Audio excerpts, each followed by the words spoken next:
There is more meaning and mutual understanding in exchanging a glance with a gorilla than any other animal that I know. Every species and subspecies is in a downward trend except for mountain gorillas. There's only two populations of mountain gorillas left in the world. Bonobo has forgotten apes. They receive less global attention than chimpanzees or gorillas. We know by extrapolation that we have about 5,500 chimps left in the wild. If this planet becomes a place where non-human primates, including great apes, cannot survive, it is not going to be a planet where humans can survive either.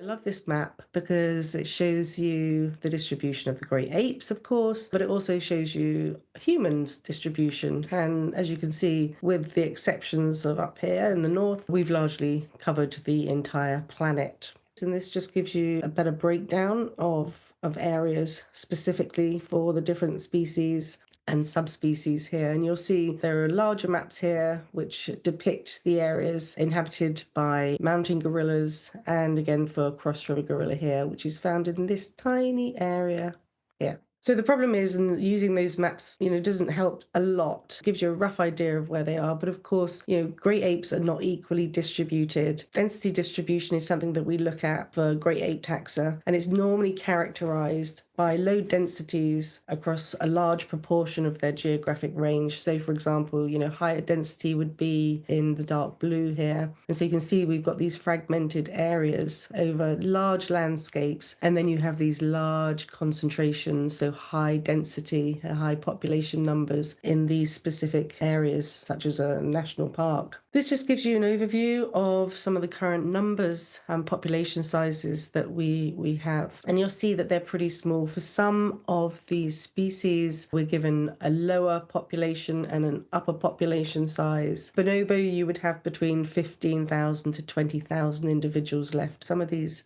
truly are on the cusp of requiring a lot of conservation attention. In this diagram, you can see that humans and chimpanzees' closest ancestor was alive just 6 million years ago. And the closest ancestor that we shared with gorillas was just 8 million years ago. With time, our genomes, our human genomes, and the genomes of chimpanzees and gorillas and orangutans have slowly diverged, gotten a little bit different, but that difference is minimal. I mean, look at these numbers. Humans and chimpanzees share 99% of our genes. We share an evolutionary history. We have nearly identical genomes. We share what I consider to be similar life history strategies. Great apes and humans. We seek to create families. We seek to live with our families. We seek to be successful parents, raise offspring that themselves grow up to be adults, live healthy lives, thrive, have their own infants, and we perpetuate ourselves in that way. And of course, as Jackie pointed out, we share land, we share our ranges. Where we live on the planet overlaps. But this also means that we share threats to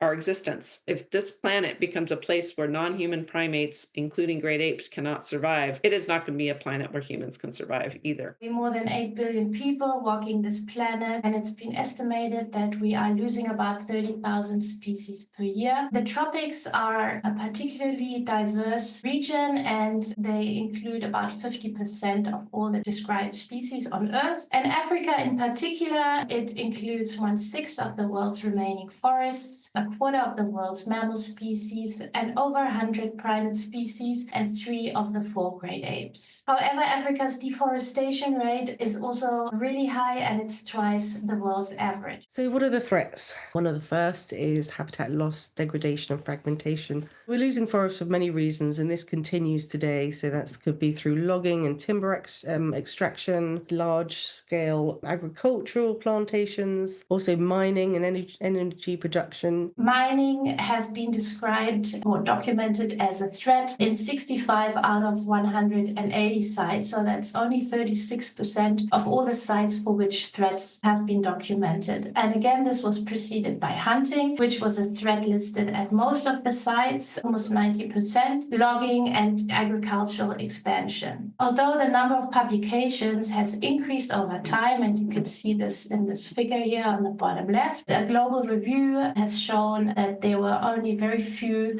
studies that have assessed the impact of mining on mid-sized and large mammals. So we know that Africa contains about 30% of the world's mineral resources, and less than 5% of global mineral exploitation has occurred in Africa. So this leaves a huge potential for further exploitation of minerals on this continent. If you have a mining project in the middle, you have the mining pit, and this is where all the direct impact happens. So there's digging and drilling. So obviously in this area, there will be habitat removal and destruction and fragmentation. There will also be a lot of noise and light pollution, chemical pollution coming from this main mining area. And this also increases the risk of zoonosis events, so spreading of diseases between apes and humans. There's likely going to be increased hunting levels and also, for example, collisions on roads and rails. But there can be these indirect impacts going away from the main area of activity. And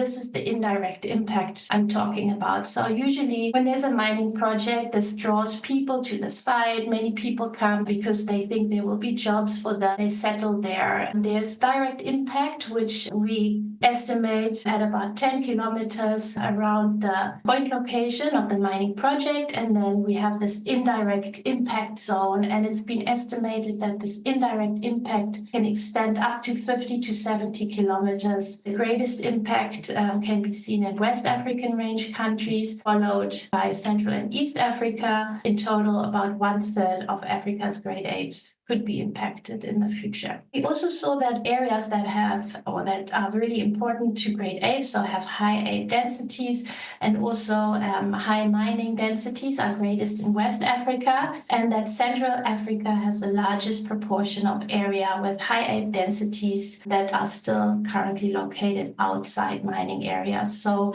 it's really important that these untouched areas are conserved before mining companies can extract resources there.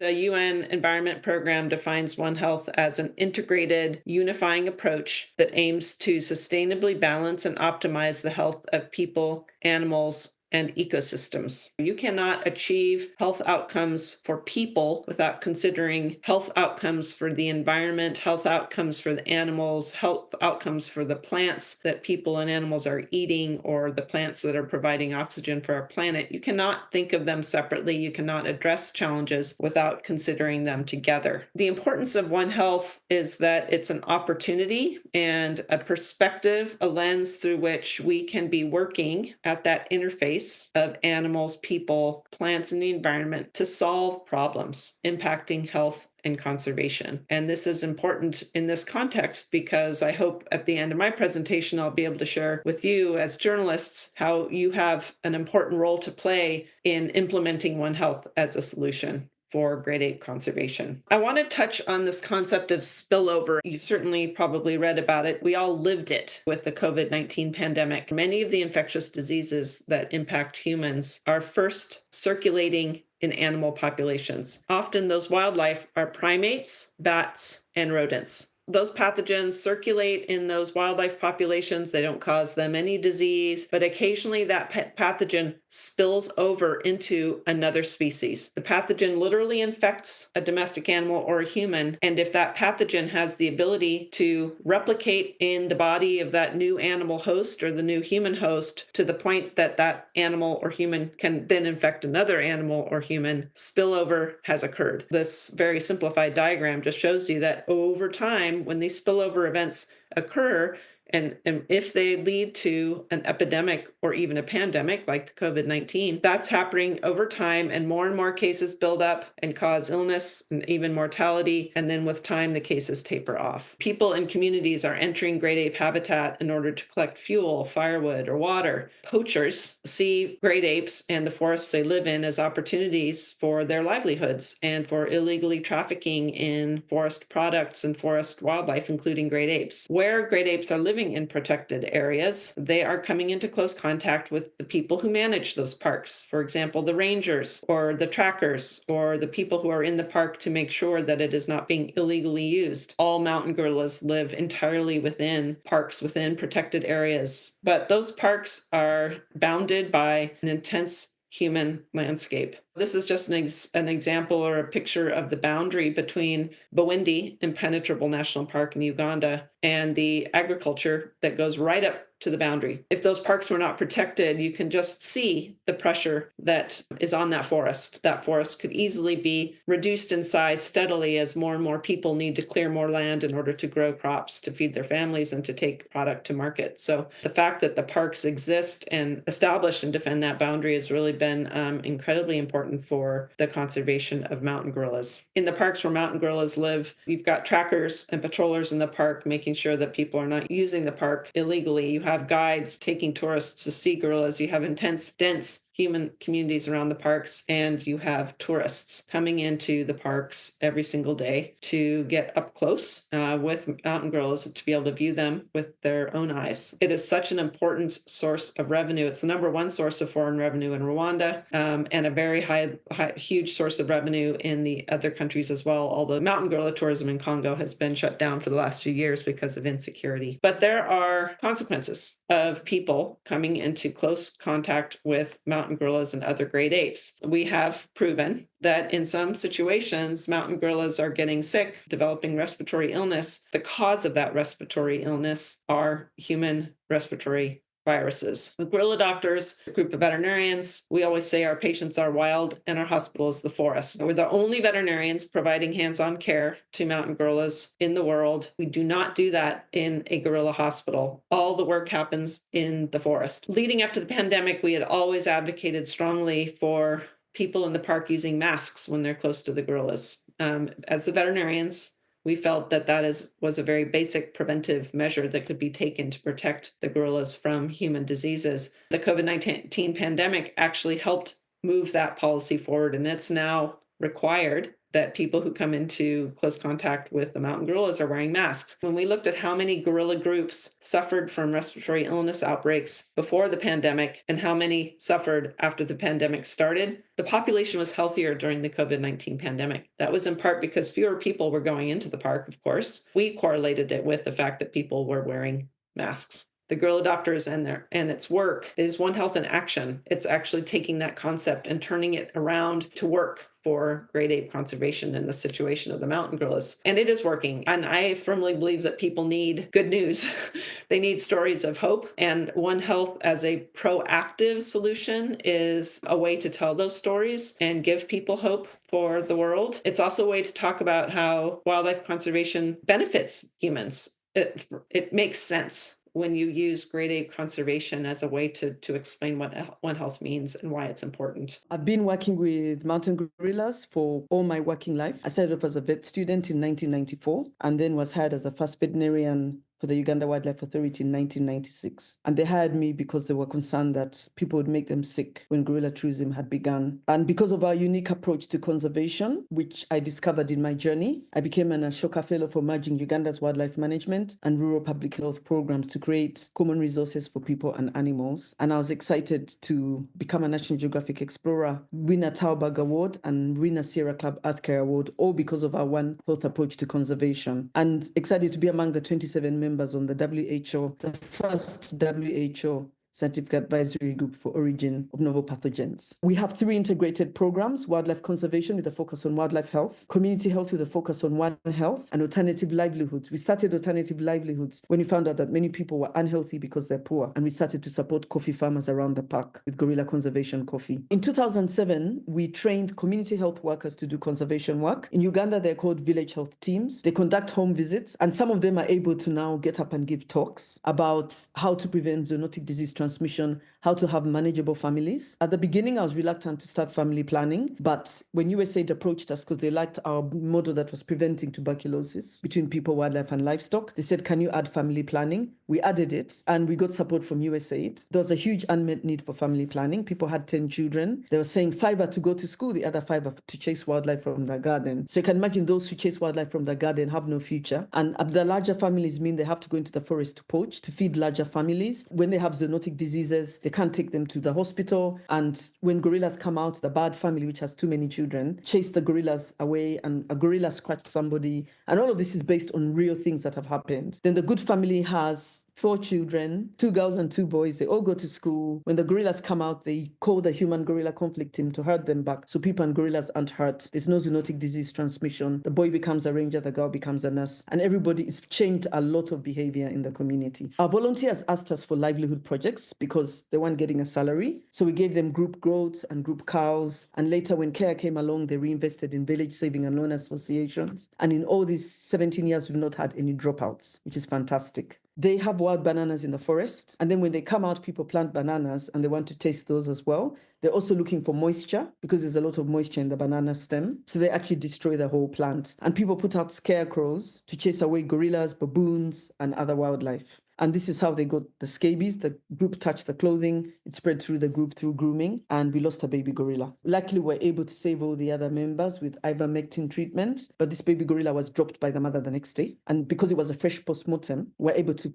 do a lot of very good analysis, and the mites were crawling even after the gorilla had died. We have a component which we call a livelihood component, looking at ways the local communities can raise income without hampering the ecosystem and the wildlife therein. One of the things we've succeeded so much in is cocoa farming. And this is because the local people used to have cocoa. When the roads opened up to that area, bushmeat was one of the things that, was easily, accessed and sold in the urban markets. But gradually the people have taken on cocoa farming, and today it is the main source of income in these communities, which of course we're really proud about. Then conservation education is one big thing that is done by the Gorilla Guardian Clubs and Chimpanzee Guardian Clubs, and it starts from local communities, the schools in the local communities, and also schools in the cities which have links with these communities. We have sharing of intergenerational stories, the older generation telling the younger generation heroic stories about animals, gorillas and chimpanzees and all of this is actually helping to build a sort of pride in the younger generation on the importance of biodiversity and chimpanzees and gorillas in particular. Here is a cocoa nursery which was back in 2010 or so, but they also engage in the transformation of agricultural products to add value to what they produce. So cassava, manioc is a main crop in this area, but it has to be transformed into different forms to be sold or eaten in each household. It takes so many hours for the ladies. So with the machines, it's done really fast, and that has all increased the household income. So basically what we're doing is engaging the local communities so there's that peaceful coexistence between the gorillas and the chimpanzees and the local communities. To give you an idea of what's the general philosophy of Takugama, what Takugama is all about. This year marks our 30th anniversary, and that's thanks to Bala's perseverance. He's taken the organization through a lot of turmoil, civil war, the well-documented trials and tribulations with Ebola, COVID, which affected everyone, and we learned a lot from COVID as well. And there's still a lot of challenges, and the challenges come in various forms. We've seen the dismantling of USAID and how that's affected funding, and it's forced to rethink the conservation strategy and the methodology, and I'll touch on that as well. So conservation, 30 years of conservation, it's evolved quite a lot in the sense that we're primarily set up to rescue orphan chimpanzees, but somewhere we realized that it's not about just welcoming chimpanzees. It's also about working with the communities, protecting the community forests, the buffers and the national parks, resource management, education, research, alternative livelihood, policy, and I'm pleased to say that Takugama is doing all of those areas, including ecotourism.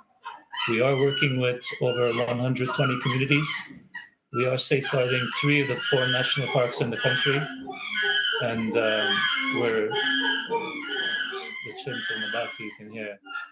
We have 120 chimps, by the way, and despite all the efforts, some of them which I've already mentioned, we're still rescuing chimps at an alarming rate. When I first joined the organization in 2017, we had 73 chimps. So fast forward today, we have 122. You can see, you can do the projections. So even despite all the measures we've taken, it's still an issue. And then just closing on the Takugama portfolio, we are actively involved in 16 of the 17 SDGs. We lobbied and the government of Sierra Leone listened, and they finally declared the chimpanzee as the country's national animal. Why that's key is, well, there's several reasons why. One is it's the only nation in the world that has the chimpanzee as its national icon. And second of all, in a country like Sierra Leone, where it's the flagship species, it allows you to expand the policy to cover other species as well. We know by extrapolation that we have about 5,500 chimps left in the wild. We all know that wildlife corridors also help minimize human-wildlife occurrences, minimize conflict as well. But the main is to minimize the occurrences of wildlife coming in contact with the nearby community populations. The way our reforestation projects have been traditionally designed is the communities are integral in the sense that they collect the seeds, they do the harvesting, and then the nursing rather, and then the planting. The cost of the saplings is less than $1 US, and it's given a sense we can design wildlife corridors. We've done several in the past. One in Moyamba district in the south that was connecting fragmented patches of forest over a stretch of 7 kilometers, and that's still to date the only completed reforestation wildlife corridor reforestation project in the country. And now we're at a stage where we're working with 28 communities around the park in Loma Mountains. There are key communities on the edge of the buffer zones, and we're getting close to launching a massive reforestation project to plant 30 million trees, minimum 30 million trees. And we've come up with a number because we've taken satellite images and also drone images from one of our partners, and we've demarcated the area into 28 zones. And then based on the species that we want to plant, we've calculated segments, vectors, if you will, and then done the calculation based on low, medium, high density planting. All chimpanzees need the following to thrive. They need freedom of choice and self-determination. They need a healthy and clean environment. They need a rich social environment. And they also need a cognitively stimulating environment. But providing this to all chimpanzees in sanctuaries when they have such disparate backgrounds and unique challenges and barriers to thrive, this can be extremely difficult. However, it's essential that these sanctuaries provide evidence-based, individualized care. Evidence can come from the published literature or even from chimpanzees at other sanctuaries, but more importantly, it should come from observing the individuals themselves. Up top, that's Bam Bam, and then below, that's Spike. As you can see, they were both raised as pets in separate places. However, like most pets, in addition to having their needs not met by the pet owners, they got very big and they got very dangerous, and the pet owners had to dispose of them. And so as young juveniles, they both eventually found themselves at a place called the Colston Foundation, which was a biomedical laboratory and chimpanzee holding facility that was known for having some of the most egregious Animal Welfare Act violations of any laboratory. At Colston, they were actually paired together and they formed this lifelong bond. Luckily, in the early 2000s, both ended up in the custody of Save the Chimps, the sanctuary. At Save the Chimps, their social world expanded from just the two of them to having 6 other chimpanzees. And luckily, unlike other chimpanzees and laboratories who may have been singly housed and unable to mix well with other chimpanzees, the bond these two had allowed them to be integrated into groups and become high-ranking individuals. Again, they overcame a history where they went from pets to laboratory subjects and finally being allowed to be chimpanzees at a sanctuary. Nowadays, the use of great apes in invasive research has virtually been phased out across the world. And I can say for sure that they are not used in some particular place, but at least the countries in which most research, biomedical research with great apes was done, they no longer do it. And for the most part, this has resulted not from regulations that prohibit the use of primates in invasive research, but from regulations that place limits on such use. And of course, non-invasive research continues, restricted to primate centers and zoos. The most common arguments we found against doing research with great apes included appeal to their moral standing. They often attribute great apes high moral standing based on their similarity with humans. Many articles argue that given how similar we are with great apes, they have a high level of moral standing or moral importance similar to humans. And also the sophisticated cognitive capacities of great apes are often a reason behind attributions of high moral standing. Philosophers also have attributed personhood, or at least some degree of personhood, to great apes, another reason why they are considered morally important, even comparable to humans. And also, as a result of that, some people claim that they deserve strong protections like rights, even close to human rights. So these are the most common arguments we found. Other arguments we found appeal to public opinion. I think now the public opinion has shifted in comparison with the past, and people now often are more critical about animal research in general. And with the case of great apes, many people don't agree with that kind of research to continue.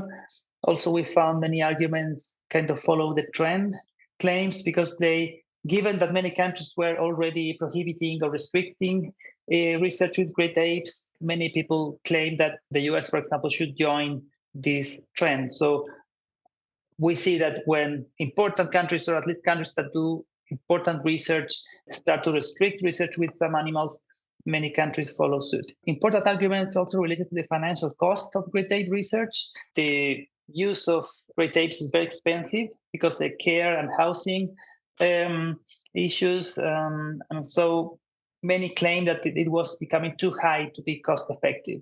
And this is particularly the case when restrictions or when legislations are put forward that increase the standards of care for great apes, and that results in more expensive care and housing, and that's another reason against this use. Primates are not pets. They are wild animals. They should never be kept as pets. Certainly not the apes, none of them. People look at images and only afterwards perhaps read the detailed information and text. Images of experts interacting with them has been shown that it can encourage the general public to think that these animals are acceptable pets and that they want to have them as a pet and they will go out and buy them. We have a responsibility to consider the direct and indirect consequences of publishing these images of ourselves really close to a primate. We need guidelines to keep everybody safe. This was posted online in the Australian Mail in 2019. This was the leaked picture. If you read quite a way further down the article online, it did mention that orangutans are critically endangered and they need help and conservation action. But somebody who is not an expert, the general public, looking at this online newspaper, that's the image they would see first. And what do you think the public are going to take away from this? It's funny. I want that. I want to have my picture with the rude orangutan. It's not helping. This image is not an ape, but unfortunately, I found this under their education page. If you look at the picture as a whole, there is no context or explanation on this page why she is not wearing gloves or a mask and she's holding this young pangolin. And of course, this is on National Geographic. What are the public going to think? If professionals and celebrities can do it, then why can't I? We need to take responsibility for what we do, as do other platforms. National Geographic should not be using this photograph. I could sit here now and go onto any number of social media platforms and find an ape for sale. These are just a few from Instagram, TikTok, and Facebook for baby gibbons for sale in Indonesia, because it's thought that they make cute pets, because you have pictures like the one there of an Indonesian celebrity cuddling a gibbon, even though it's completely illegal. Further consequences also mean, and these are photographs of tourists in a national park in Indonesia, which has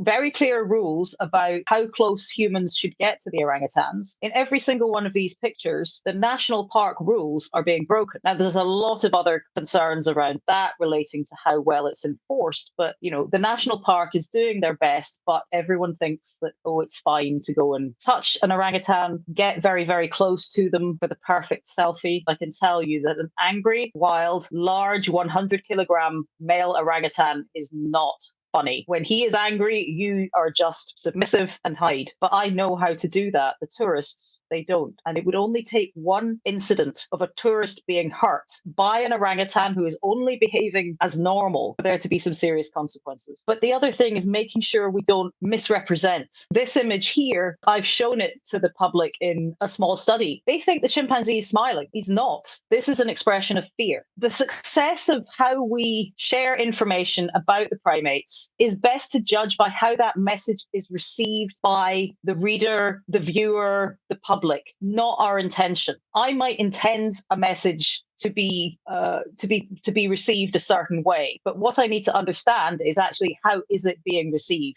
is my intention working? There are so many amazing photographs and videos, films we can have that show people carrying out effective conservation work without being in close proximity to apes. The right photograph really can tell a story. Journalists have the power to be a force for positive change for these apes by just making a few small changes in how we portray these incredible apes. When we study law, we face a big amount of documents and big amount of laws. In this case, researchers start reviewing more than 300 laws and 40 international treaties, because it's not only about wildlife legislation, but other connected legislation, including custom legislation, environmental, phytosanitary, criminal law, media, transportation, because what we want to understand is the entire value chain of wildlife, from the habitats to the moment of there is a crime and there is a confiscation, for example, in the case of chimpanzees, and we need to take care of the animal. The first idea that is important to get clear is that great apes and gibbons are generally protected in genetic instrument related to wildlife, right? I'm going to present one instrument dedicated to gorillas, but in general, governments approach legislation on wildlife on a more umbrella approach. CITES is an international convention almost every country in the world is part of. Annex 1 is the highest protection. No trade is allowed of the species under Annex 1, and only on exceptional basis for scientific purposes, countries can exchange these species. Great apes and gibbons are part of CITES Appendix 1, so in theory, they have the highest protection for trade. There is a gap between countries that may be signatories of CITES, but internally, they have not what is called domesticated the international agreement into national law. CITES developed a set of 70 best practices that they recommended be incorporated into the national legislation. We reviewed those and found that about 43 of them were really ripe for review in national law. And this is then the result of that review. What we try to understand is if countries, for every specific recommendation,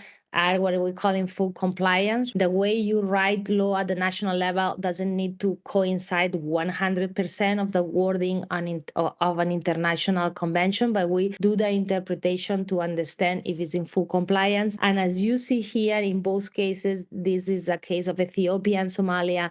In both cases, we found that partial compliance or no compliance of the recommendations represent the major part of the recommendations, right? That's what we call legal gaps, right? That means that there is holes in the law that need to be filled. The third agreement, and this is an agreement under the CMS umbrella, is the gorilla agreement. It's the only that is specific to apes, and it contains 17 measures of conservation. You see here in the map, we have range states and party states, and we only have, I think here, Cameroon and Equatorial Guinea that are range states that didn't sign the agreement. One of the things that we do at Legal Atlas is we look at these international agreements that have things that are worded as recommendations, or in some instances, they're more conservation-oriented activities or actions that should happen. And we do the work of translating what that would mean in the context of law, and then reviewing whether those things are supported by any reasonable interpretation of the law. You see very little green, but I think the other thing to note is that even where you see green, you don't see it in both countries. There's only one or two of the concepts that we looked at that were actually the same. One of the major concerns, of course, is whether the laws between countries is harmonized. I think it's fairly clear that we have gaps everywhere, and we do not have consistency or harmonization between countries. Countries are protecting species that they don't have inside their borders, right? And this can be of a great help enforcing international illegal trade. You protect all the subspecies of a species, then you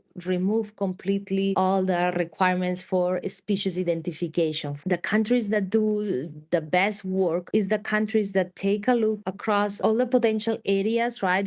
From the take to the transportation, the processing, the storage, advertisement, trade, import, export, possession, welfare, and exhibition. It could be, for example, research is missing box here. We see countries here that penalize or not penalize or have gaps in penalizing activities with, for example, protected species. species, right? The most basic approach is penalizing the illegal hunting and trade of protected species, but many times the law forgets to go into detail and be more explicit in all these other activities, right? We see here that all countries in the study penalize illegal take, all countries penalize trade, import, export. But what happened, for example, with advertisement, right? What happened if people is just advertising something online? So just based on current criminal codes, you could not prosecute that person because the crime just do not exist. The higher the crime, right, in terms of number of people participating and revenues and amount of specimens involved, means that more legal entities and more government officers are needed, right, to create logistic routes in several countries involving money laundering. Ideally, the law needs to provide for what we call differential liability, that they receive different penalties and different treatment because the power to do something wrong, if a bank gets involved in the money laundering or government officer is involved in providing fake permits, the impact it's much more severe than the impacts that individuals can do. And there are different types of penalties that would be appropriate. Whereas you may put an individual in jail, you can't put a legal entity in jail, but you can go after its resources. But the law, in order for that to happen, needs to identify the legal entity as the liable entity, and it needs to design penalties that are specific to that kind of thing. And the same is true for government officials. It's not just putting that person in jail or fining them. There are penalties that could be directed at their ability to hold public office, for example. So the differential liability is treating them differently because they are different kinds of entities in a way, and there are different kinds of penalties that are more appropriate and more effective in that context. In the graphic, all the reds means there is no differential liability, right? Meaning that there is no special penalties, and you see a lot of reds in legal entities and government officials. So most of the penalties are directed to individuals and for these two crimes that we mentioned before, hunting and sales. International convention call for treating wildlife crime as a serious crime, and serious crime has a definition of having at least 4 years as a maximum penalty. So this is a quick result showing these countries that are range countries for apes, and we have most of the countries comply. We have some countries that have less penalties than desired, right? So again, another gap that important to fill. And then the thought that even though the penalties for wildlife exist in criminal codes, we consistently find that penalties for other connected crimes that are necessary in transnational crimes like money laundering or being part of criminal networks always carry more penalties, both fines and prison terms. We feel that this is an important approach to take in prosecution. We have developed a legal intelligence platform where we house all of this legal information and really do as much as we possibly can with it to give you a resource so that you can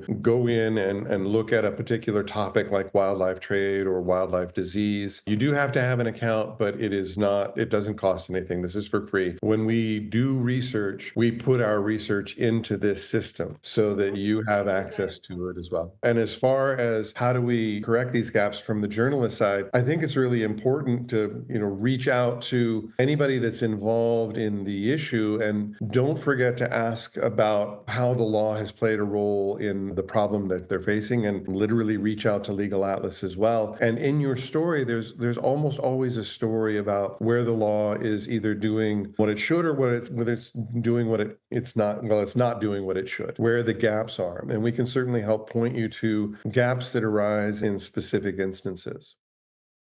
The stories that we tell has this big effect on our audiences. We set the agenda for them on what to perceive, what to hear, and what to care about. So if we continuously give them negative news, this will trigger those kind of emotions. And do we want to be in an industry where we're giving people bad vibes? The use of social media as a daily source of information has rapidly grown over the past 15 years to the point of now surpassing print media, radio, and even television. Only 36.9% come to traditional legacy media to get their facts. And unfortunately, I know most of us journalists now, we actually get our news on TikTok. Do you agree or do you disagree? Where does this leave the future of journalism as we know it? If we want to keep afloat, we must find new ways, of telling these stories that will be more attractive and more compelling to the audiences, especially the young, that most of our countries, as you know, majority in Africa mostly are young people, the so-called Gen Zs and the Alpha. So we need to find ways to tell these stories. And one of these is what we're going to explore today that we're calling solutions-based journalism. There are 4 tenets of solutions stories. Allow me to call it SOJO. What is this response? Tell us how it works. And how do you tell us how it works? Definitely it's to go deeper again. This is where data comes in, expert interviews, and these days I find that we're doing a lot of single sourcing when we are telling our stories. So you can get evidence, of course, from the people who have the response, from studies that have been done about that. How we like to do SOJO is to look before and after. For instance, at the Buindi Impenetrable National Park in Uganda, before these interventions by Gladys and her team, we had 2 gorillas killed every day by poachers or by communities because of human-wildlife conflict. But after this intervention, we actually seeing mountain gorillas numbers increase. So you can look at the timeline and give us that evidence. Insights, this means can it be replicated? I've mentioned about Buindi. You go across the border, you find volcanoes, national parks, Virunga, DRC, and Rwanda, and you find there are a lot of poaching ongoing, but you find that they have the same gorillas, they have the same communities, but these communities not be empowered. Can we take the story of Buindi and practice the same in volcanoes, national park? If you find that there are these insights that can be shared. Better still, if the people that you're doing a story on have already done that, then you have a SOJO story that you can explore. These are not positive stories. They could have a positive vibe, but it's a story that looks at all sides. You're not saying how wonderful this conservationist is because they've come up with this solution. Look at the limitations. What is not known about this intervention? What are the challenges? What are the obstacles? What is not working? Explore on that story. Look at the people who are even opposed to that idea and why they say it cannot work. Basically, it's a global issue.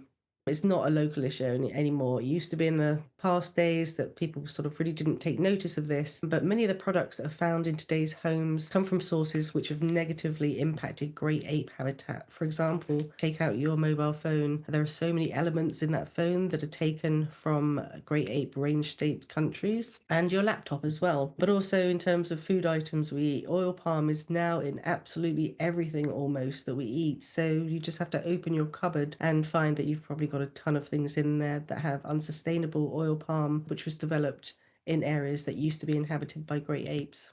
Very little is talked about, our stories. Like somebody said, yes, it's always the negative part that is talked about, but there are success stories, there are conservation issues that could be highlighted and picked up by the media, which of course will highlight, the precarious situation we find ourselves in.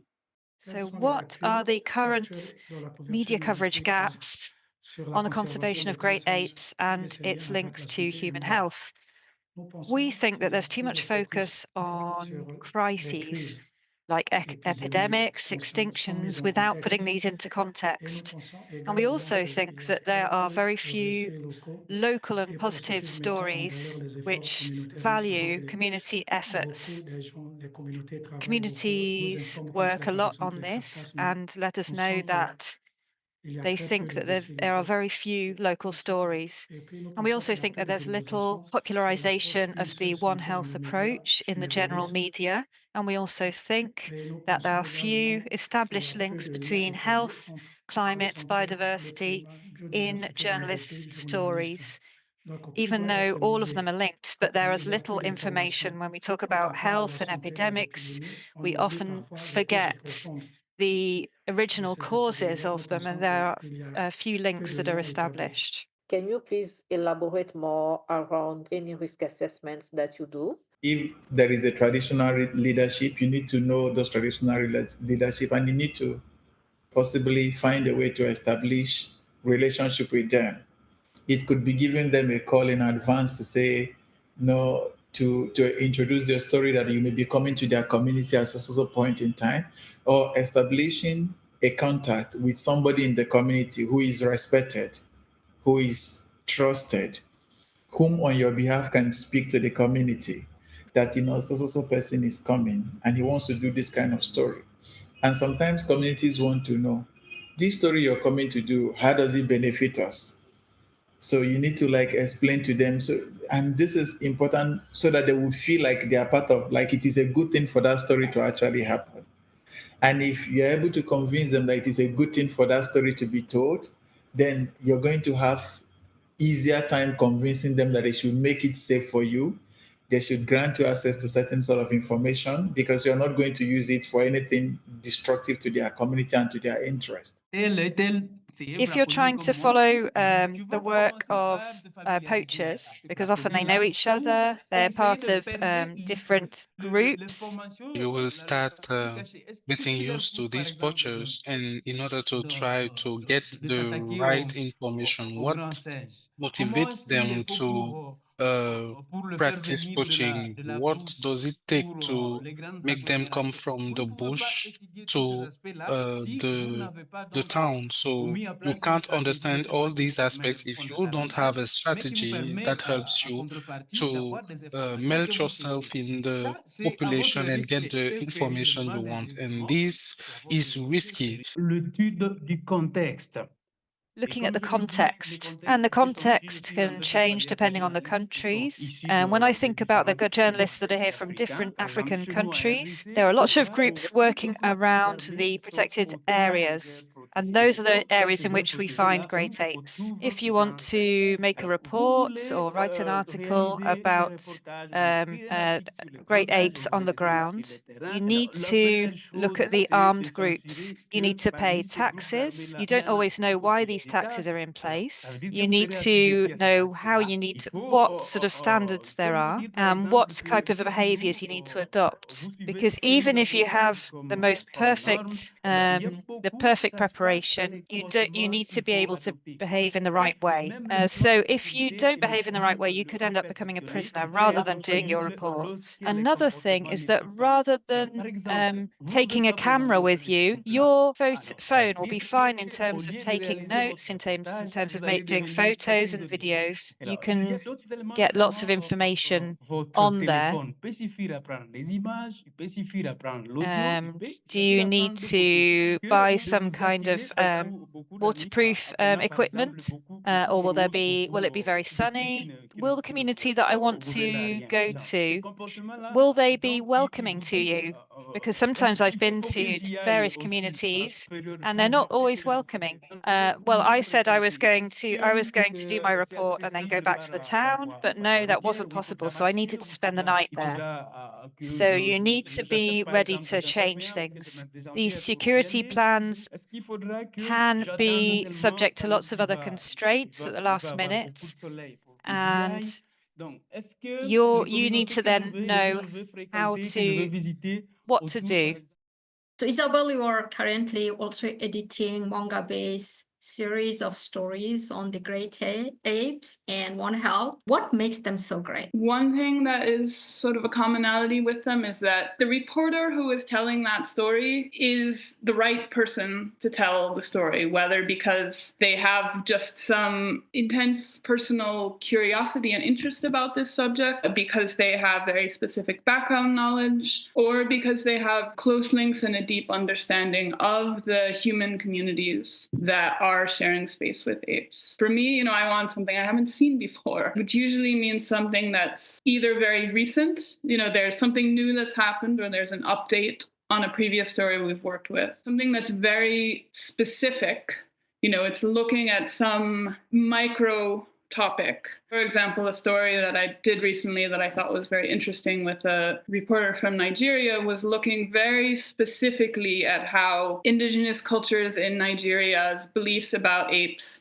can both lead to conservation of apes and also lead to hunting of apes. And it was, really getting into quite granular detail about how these complex belief systems in different societies affected conservation. A good story is one that is subtle, because there's especially when you're talking about interactions between human and non-human apes, it's complicated. There's rarely stories where the local people are totally the bad guys, although that's been a very common trope, I think, in ape reporting for a long time. But likewise, it's very rare that the local people are totally the good guys, because societies are complicated. There's different elements even within a single village. So stories where that's understood and the reporter is comfortable kind of delving into grayer areas and looking at what hurts and what helps and what are the pushes and pulls that people are facing in the lived realities of their specific lives and their specific place. What would be your top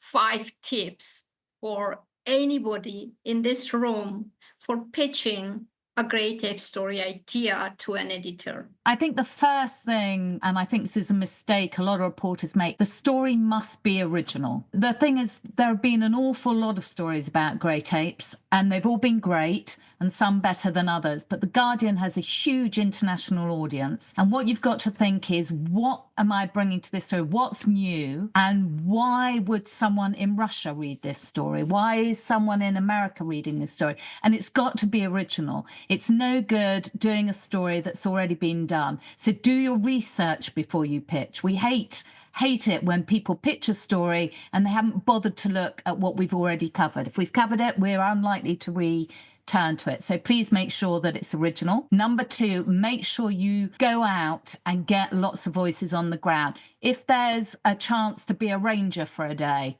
go and do that. If you can go out on a trek to find great apes, if you can go in a laboratory and look at the work they're doing on a great ape genome, anything that you can bring that we cannot do remotely, that we need you in country to do, that is just a unique USP that you can bring to the story. It's always good to peg things to the news. We don't take news stories in general. We tend to do those in-house.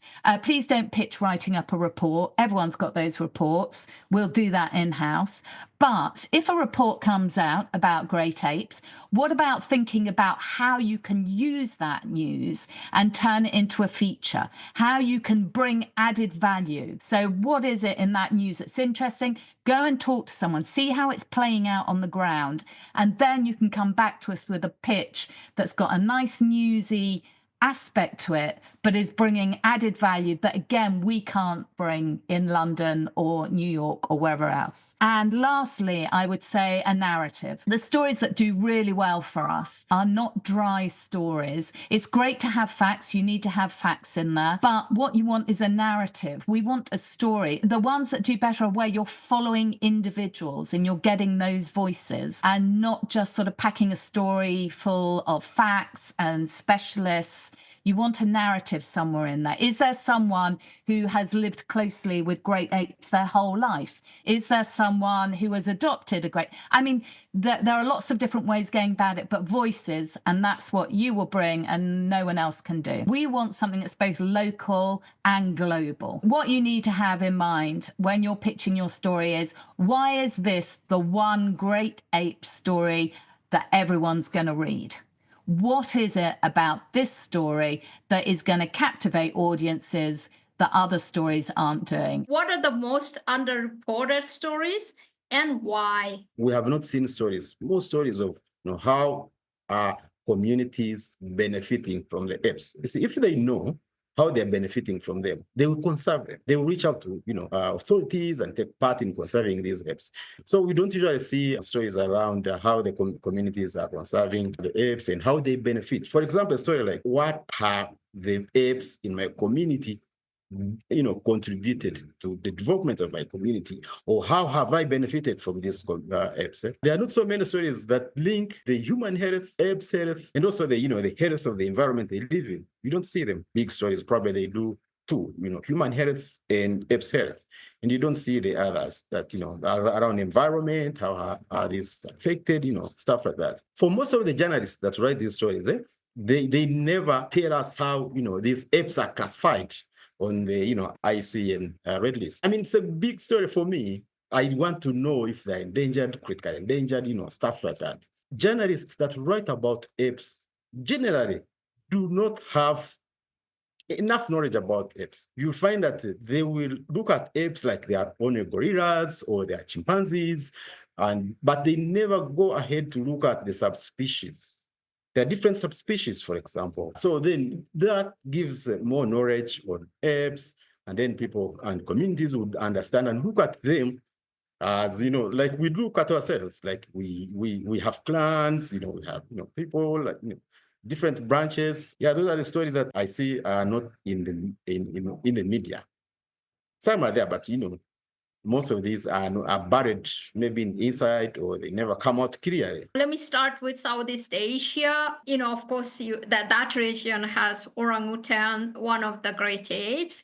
But in general, what are the stereotypes and the misinformation and the tropes that you generally see journalists either not being aware of, or just bringing into their stories knowingly or unknowingly? What would you ask them to avoid and be careful about? One thing that's a misconception specifically for these countries is that apes can only survive in pristine forests. I think that more and more what is being seen is that apes are quite flexible. So even patches of forests that, that have been logged, or where there's a mix of agriculture and forests, the idea that those forests are not important for the conservation of apes is a misconception. And so, stories that are reporting about the expansion of oil palm, or also the reforestation of areas that have been converted for agriculture, need to kind of be up on the research about that, which basically says that they can survive, but with consequences like increased human-wildlife conflict. For most of the stories that we get, you realize that they are around the human-wildlife conflict. And then they show, like, the apes come out of the forest, come and grab kids and, eat the bananas. And they're looked at as, bad stuff. They are looked at, but that's not true. They are good. They're very good, actually. They are like us, like, Kyundu said. So they are depicted as if, they are against us and it's a war that we fight with them, which I think should not be in stories. But also, what I have observed in most of the stories that we edit, you realize that it looks like it's a war between them and us for the resources, for the forest where they live. Like, the mining, people go in mine and, and destroy their habitats. But actually, it is not the war between us and them. It is the war between them and corporates. I mean, the guys who come and, mine and cut down log and, take logs, transnational stuff. But it's not a war between apes and humans. And it's not a war between apes and the communities. The communities living along these forests love them. They have lived with them for several years. What is the importance of inserting data into our pitches? It's very important for you. I'm not sure if you're looking at the pitch that you want to give in, or you're looking at the story, the whole story that you're gonna do, and the importance of having data in there. I want to see data. I want to see info. I want to know that I want to know that you have researched. So, data will nail it. It depends on how you look at data. If, for example, you wanted to use open source intelligence, and you want, for example, to look at use of the satellite imagery and stuff like that, and how telling me how a particular area has been the habitat for the apes has been destroyed, you would want to show me. You realize in the pitch. For me, I strongly believe that if, for example, you have a photo, you can attach it to your pitch, and when the editor looks at the pitch, you'll be like, oh my God, is this happening? That's a good way to show the editor than telling the editor. Sometimes you may have a challenge, explaining. You use different words. The way we get these words is totally different. But if you show me through data, if you show me through a photo, or a satellite imagery, I will be like, oh my God, this guy knows what he's doing. Do you take pitches from any freelance journalist, or do you have a pool of journalists that you take pitches from? We're always looking for new journalists, especially in countries or geographic regions that we don't really have people.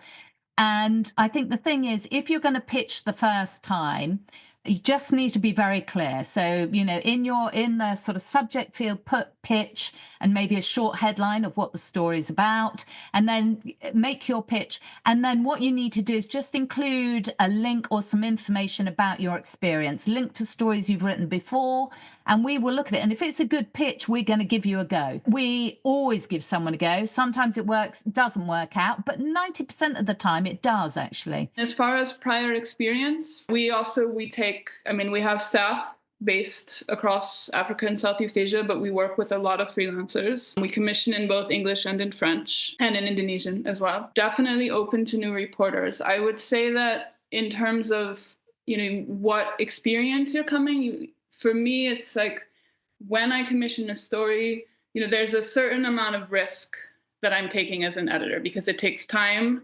And, stories that involve field reporting take money. So if I take the story, I'm committing a certain amount of resources to that story.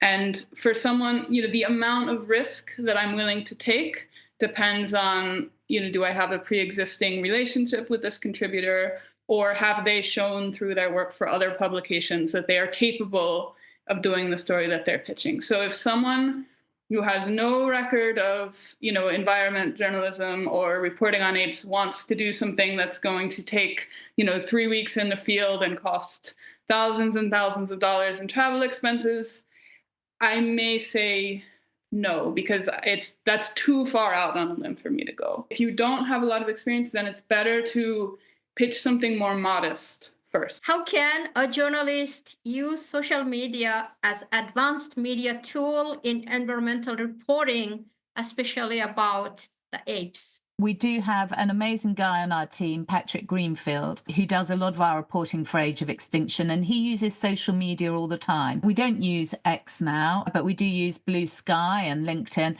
But what he does is if he's working on something, he'll put out on his Blue Sky saying what he's researching, asking people to get into contact. And of course, you can reach people globally, and you can reach experts, and you can reach people in communities. So, I think it's a really great way, if you pose the right question, to get some interesting and researchers, because there's so much research being done. And of course, it gets published, but there's a million researchers who haven't been published or are working on the next paper or whatever, who may have a great story to tell or might be looking at something completely different. And if you put something out on social media, saying I'm looking into this aspect, or, I'm interested in anything new on great apes, you never know what you might get back. So I think it's a really good way of just making it very much a global kind of research tool. If you use the open source intelligence and you can track, for example, you can go to social media and track with,